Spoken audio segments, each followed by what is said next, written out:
Ce sont des interpellations qui ont été menées tôt ce matin, vous l'avez dit, dans la région d'Albi et en région toulousaine par les policiers de la Direction générale de la sécurité intérieure qui intervenaient dans le cadre d'une commission rogatoire dans le cadre d'une enquête ouverte pour association de malfaiteurs en lien avec une entreprise terroriste et financement du terrorisme parce que c'est l'un des axes de travail que de travailler et d'éradiquer ceux qui financent le terrorisme ou les filières djihadistes.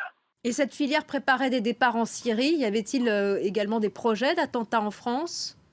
Alors, il est beaucoup trop tôt pour le dire et ce sera à la justice de le dire, mais ce qui est évident, c'est que c'était une filière qui travaillait.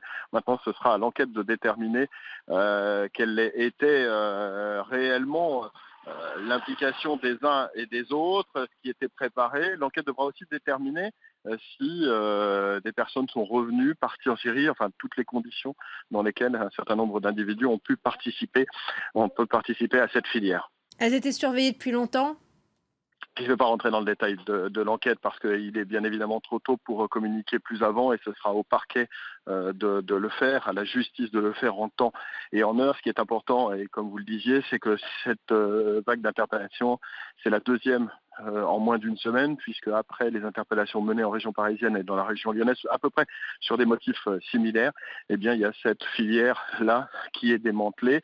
C'est vraiment un travail de longue haleine, un travail en profondeur, un travail judiciaire, policier, afin de combattre bien ceux qui organisent, ceux qui acheminent, mais ceux aussi qui financent le terrorisme. Et depuis un petit peu plus d'un an, ce travail a des résultats parce qu'il y a eu 170 personnes interpellées, il y en a une centaine qui ont été mises en examen, dont 90 ont été écrouées. C'est un travail important mené par les services de police et de renseignement sous l'autorité de la justice et qui, bien évidemment, vise à éradiquer le terrorisme.